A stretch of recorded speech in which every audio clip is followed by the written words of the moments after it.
Okay, so the third problem we'll consider today is one of congestion minimization in the integer multi-commodity flow setting. Okay, so the input here is an undirected graph. Okay, and you have given within this graph k pairs of source sink vertices, which are called as SI and T. Okay, so there are k pairs of them, and the goal in your graph is to find paths to route demands between these vertices. So that is, you want one path between every SI and TI.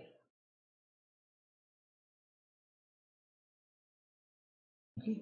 So of course notice that these paths might overlap, and the goal is to minimize the overlap on any single given edge. So for instance,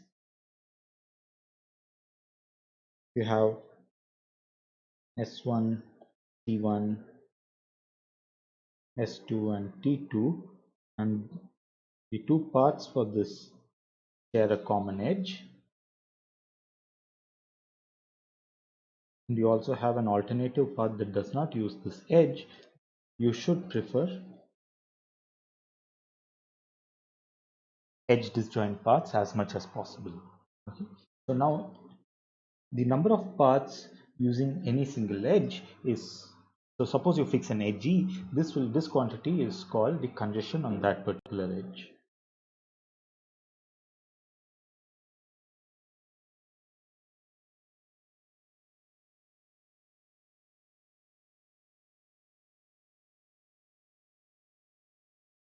Okay, so the congestion value can be at least can be anything from 0 to k on a given edge. So for instance, if I use a set of paths here,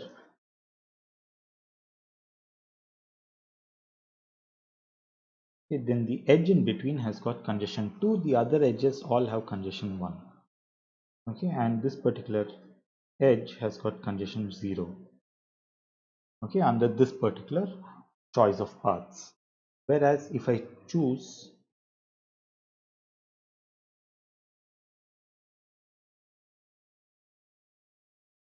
this path, and for S2 to T2 I choose this path, in the underlying graph being this, then the congestion on any given edge is at most 1, right? So the objective, the overall congestion, which I'll denote by C, is equal to the maximum overall edges of the congestion on this one was called.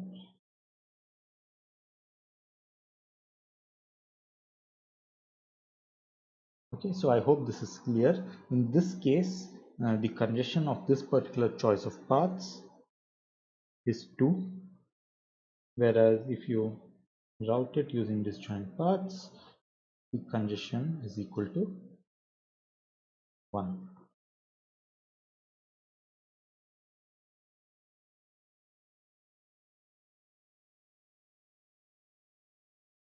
And hence our objective is to minimize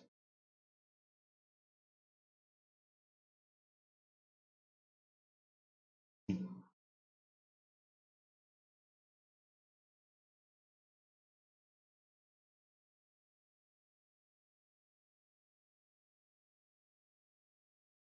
Now we are going to solve this using randomized LP rounding, but in order to do this we will need a new tool in probability, which is a Chernoff bound.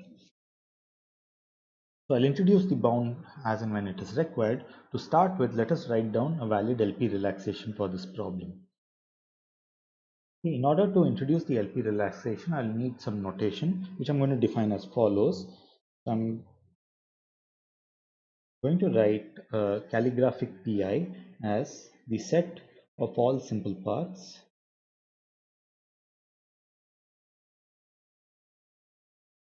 between SI and TI,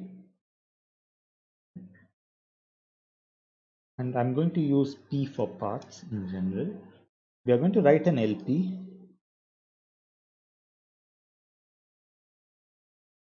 which has a large number of variables.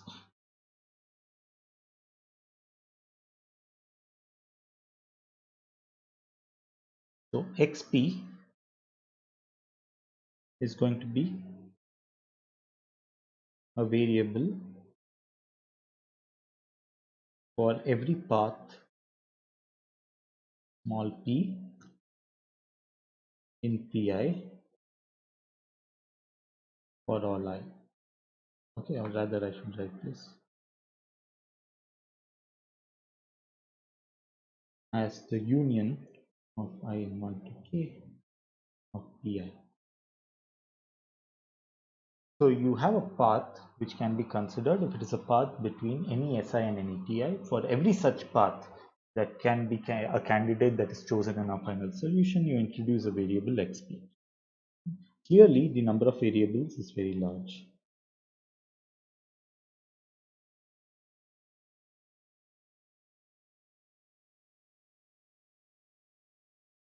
And here xp is going to indicate if it is chosen in our path or not.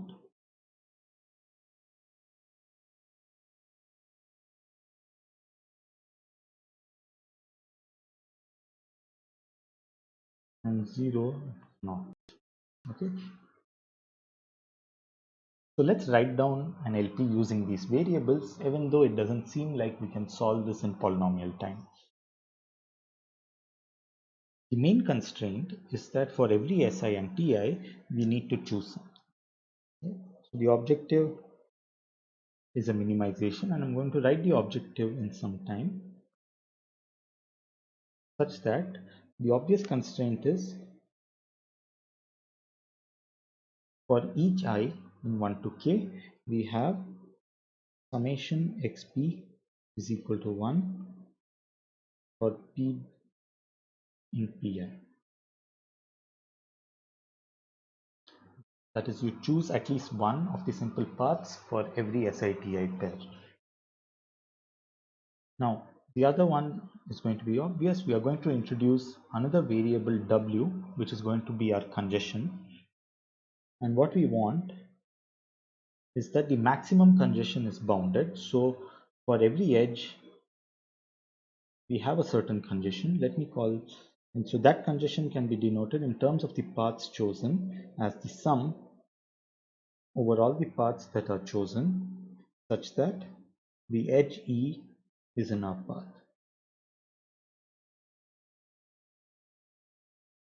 So a path is simply a collection of edges, right? And if the edge occurs in the path, you sum it up. This congestion should be less than or equal to W for every edge, and you minimize W. Of course, we have the constraints xp at most between 0 and 1, where actually the greater than or equal to 1 is redundant.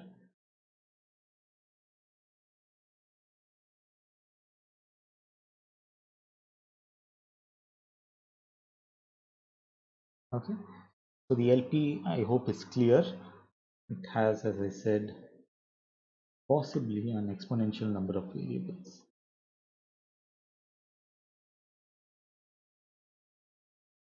The question is, how do we solve this LP in polynomial time?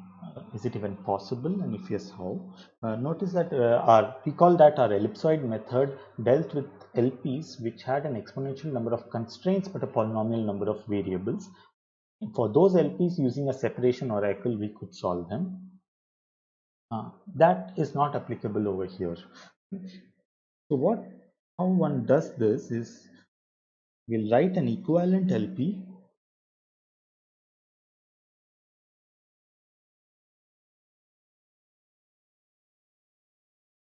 with a polynomial number of variables and constraints.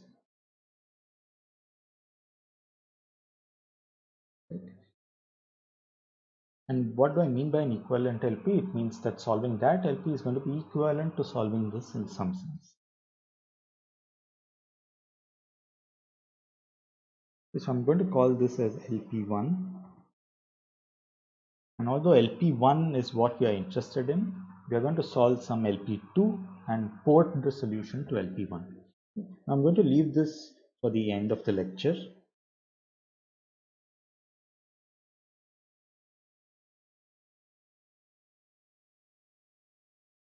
Or as an exercise depending on the amount of time we have remaining. For now, we are going to assume that we have solved LP1 or we can solve LP1 optimally in polytime.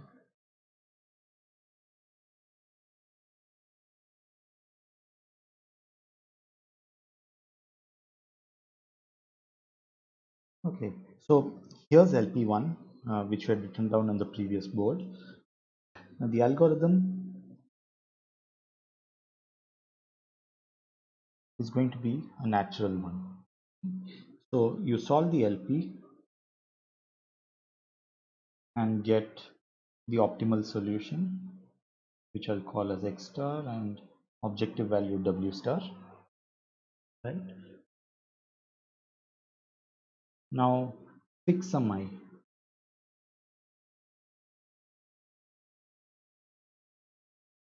which is a number from 1 to k corresponding to a SITI pair. We know that summation over xp star the element of pi is equal to 1. Okay, that is between every SITI pair you have a number of paths which might be something like 0.1, 0.2 xp values, 0.4 and point. So it might be something like this. Of course, these paths might overlap at some edge. We don't really know. So what we do is we choose one of these paths according to the probability distribution that is specified by the X stars.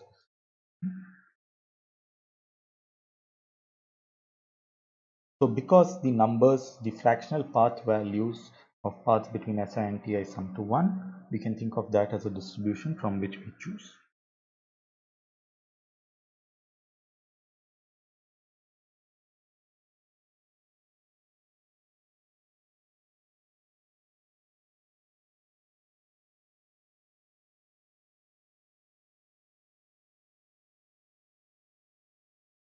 Okay, and we do this independently for every I.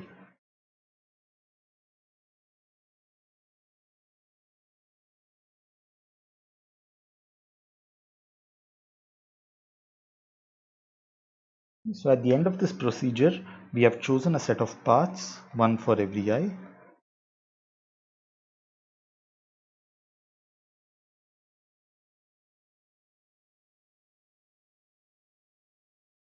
And what we need to do now is analyze the congestion of the set of paths that the algorithm has chosen.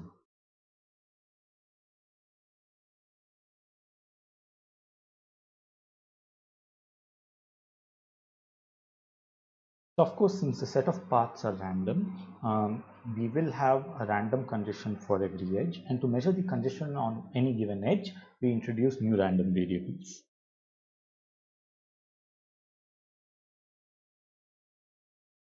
So xei is 1 if for a fixed edge E, the SITI path uses E.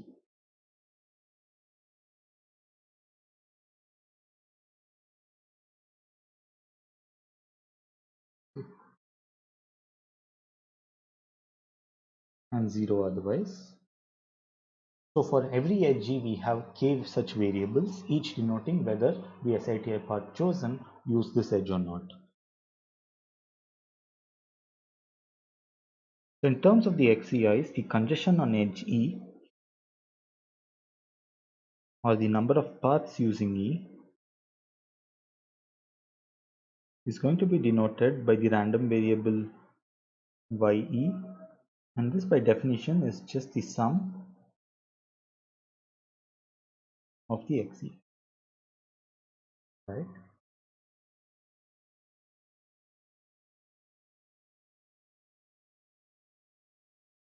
Now, what is the expected congestion on any given edge?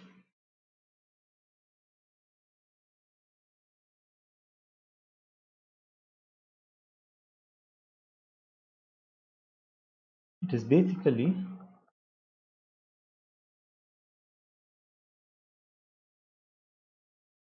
the sum of the expected values of the XCIs. Now, what is the expected value of XCI?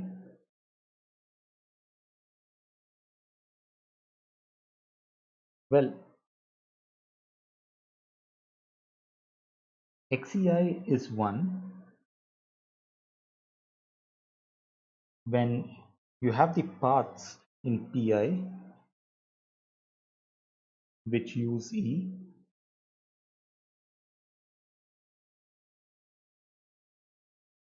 are chosen, okay, and that happens with probability of the sum of the corresponding XP stars. So now substituting this here gives us the expression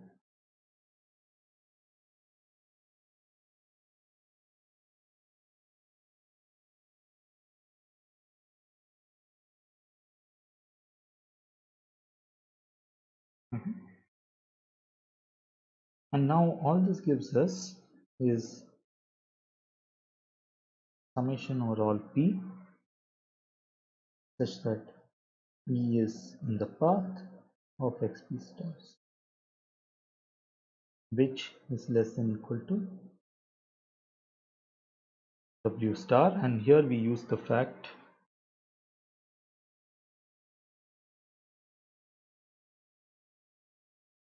that the XP stars are feasible. Okay, that is basically we have used this constraint.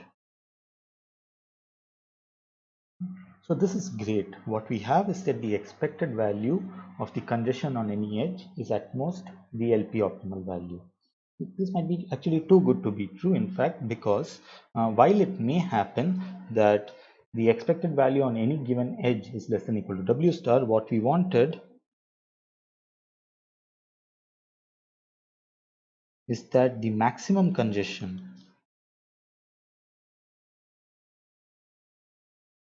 on any given edge is less than equal to some approximation factor times W star. Okay, so clearly the statement that we have proved for any given edge does not imply anything about their maximum. It's a good exercise to come up with an explicit example of other random variables which might satisfy this property.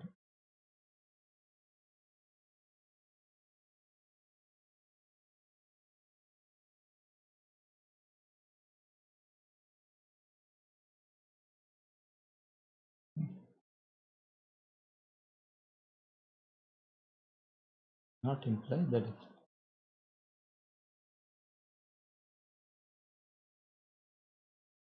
okay.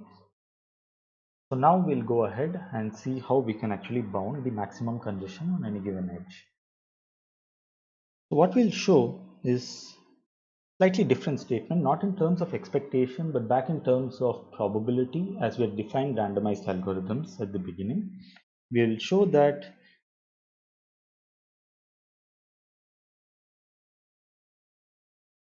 the probability that ye is greater than order log n times w star is less than equal to 1 over n cubed.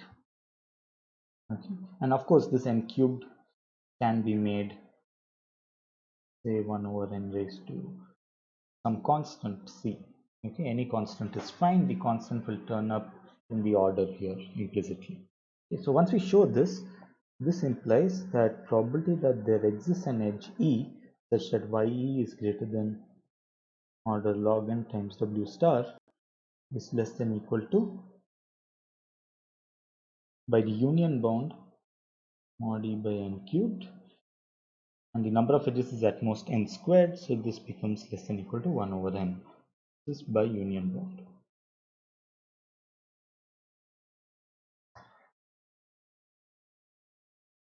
So this implies that with high probability the congestion is less than equal to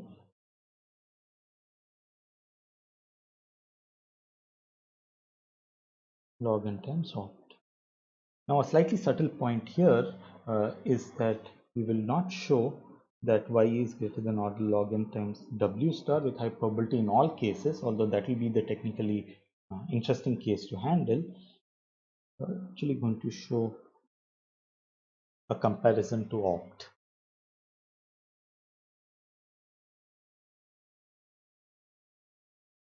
So this satisfies our definition of randomized algorithm with probability 1 over polynomial. We are getting the congestion at most order log n times opt. Let's see how we'll prove this. So this is the key statement that we want to prove.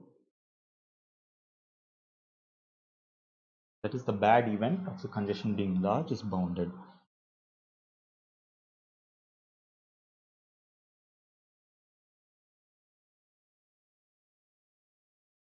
So let's keep this as a goal and go ahead.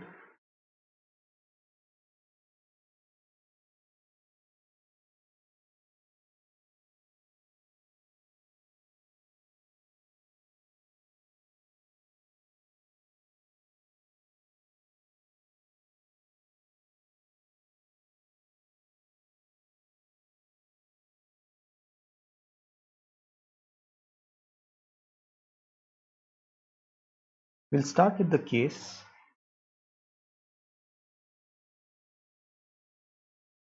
In fact, let me introduce the probability tool called Chernoff bounds here.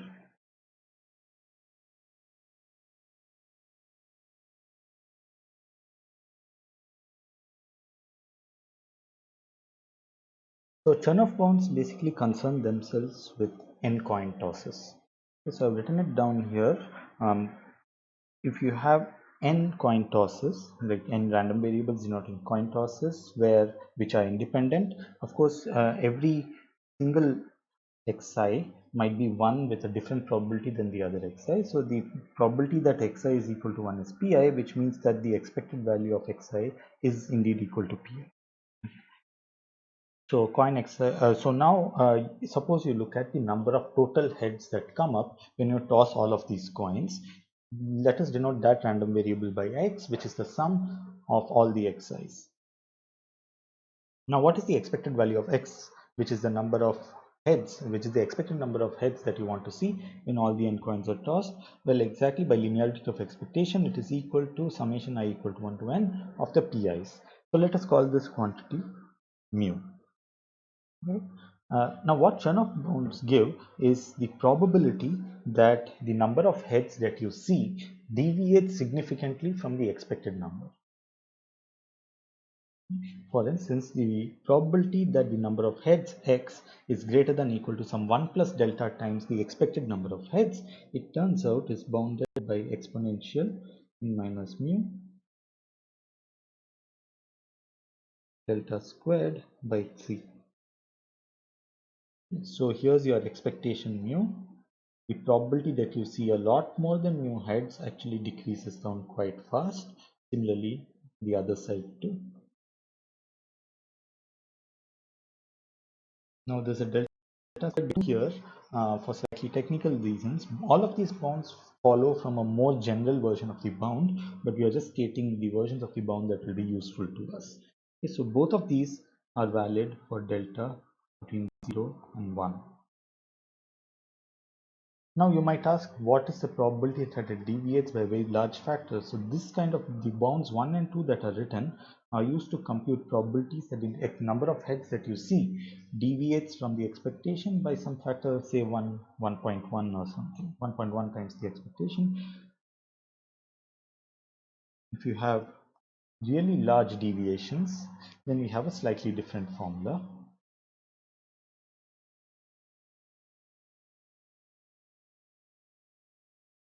This holds if R is equal to 6 mu.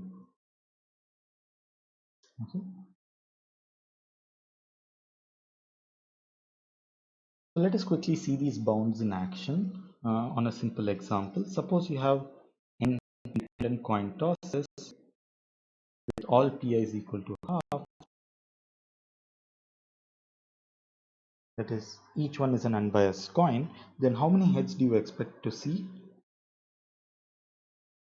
The expected value of x is n over 2, and the probability, one of says the probability that you see significantly more, suppose you say 1.1 times over 2 heads, is quite small, exponential in minus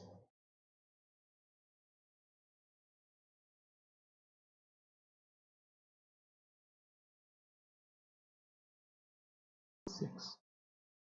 So you will see close to n over 2 heads with high probability. And similarly, you will get that the probability that x is less than equal to say 0.9 n over 2 is again exponential minus n over. Of course, the third bound is not applicable in this setting because you know that the probability that x is greater than equal to 3n is actually equal to 0. Okay, because 6 times the expected value turns out to be 3 times n, and tossing only n coins, you're never going to see 3n heads. Okay, so the bound still holds, just that it's a trivial bound, whereas suppose the probability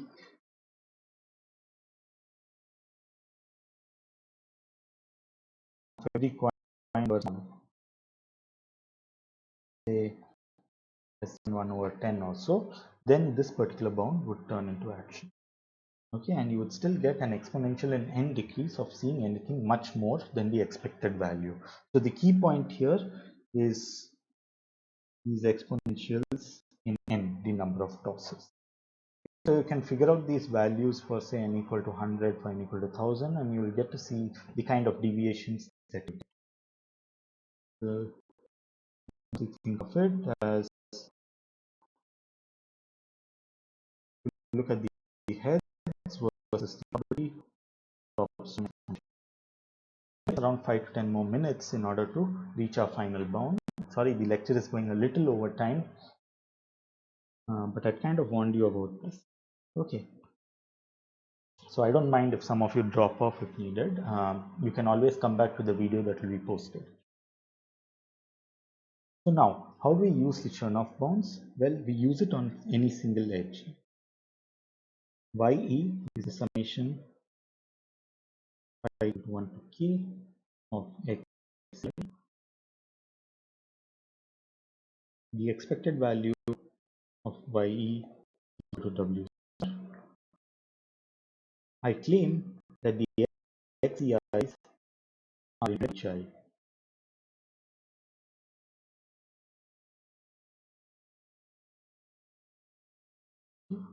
So because the xei's are independent, we can use Chernoff bound because they're basically 0, 1 random variables.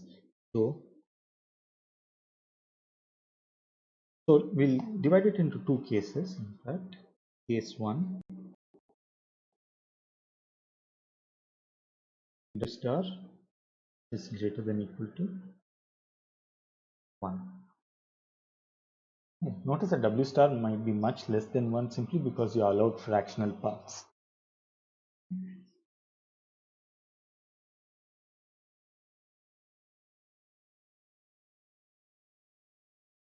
So the probability that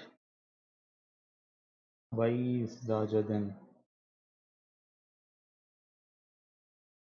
say 3 log n times W star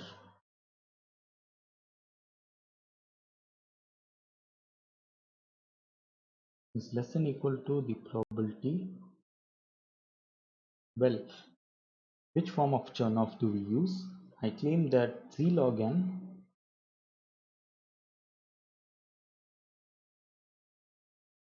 is much greater than 6 for large enough values of n, and W star is greater than equal to the expected value of ye, which is the sum of 0, 1 random variables. So we are going to use Chernoff on the xei's. Okay, and this gives us this. We are going to use part 3 of Chernoff for large deviations.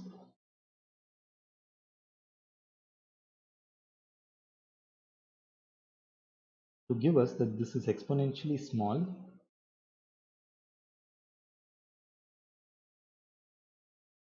W star, and W star is greater than equal to 1. So this is exponential minus C log n is 1 over n cube. Right? So this proves the claim that we wanted to show first. What about the case when W star is less than 1?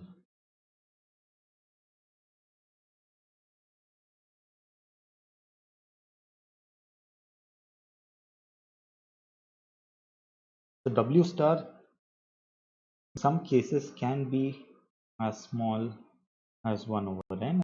In your next problem set, to find the integrality gap and show that W star can be really small, notice that the congestion value though on any edge is at least 1, right? Or the max congestion is at least 1. So for an edge that is used, in fact this holds for all edges, the probability that YE is just greater than 1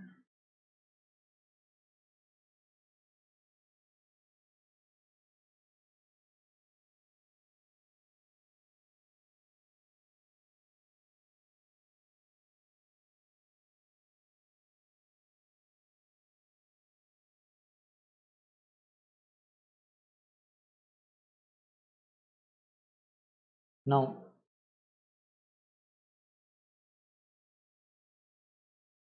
Since opt is at least 1, this is less than the probability that YE is greater than equal to, rather I should say the other way around.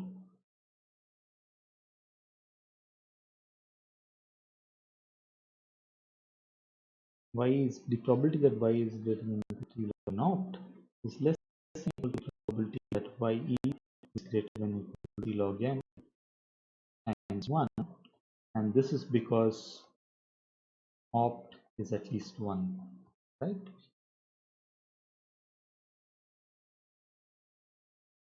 And now we note that 3 log n is greater than 6,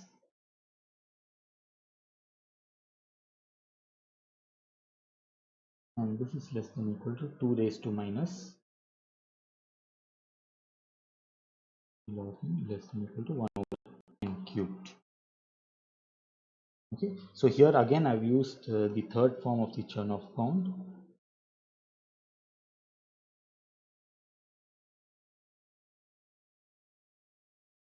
Which gives us this result. So in both cases,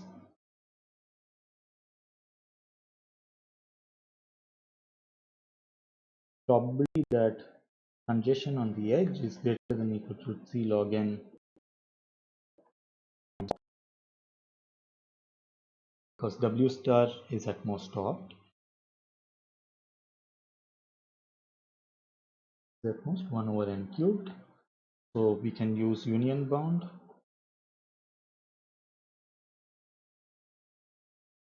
to give us the final result. The probability that congestion is greater than 3 log n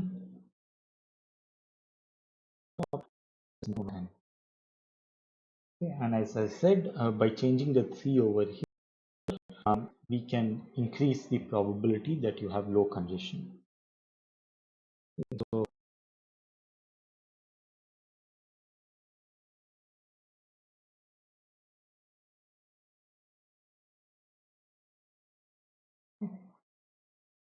So Chernoff bounds are generally a really useful tool, especially when you're dealing with sums of independent 0-1 random variables.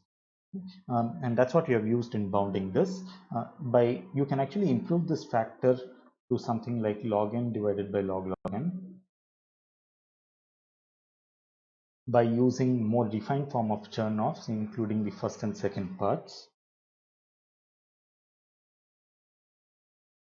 Maybe that's part of your problem set. The other thing I want to state is that the integrality gap of the LP is actually equal to n. Okay, or order n. And it might seem surprising as to how are we rounding a solution to this value, and there's a slight subtlety that I would like you to think about, part of your homework. Okay, so I'll stop here, and I might upload more on the facility location problem. Also, look out on Piazza for the evaluation procedure, which I'll be finalizing and telling you by this weekend. So we'll meet next on Monday in the same time. Okay.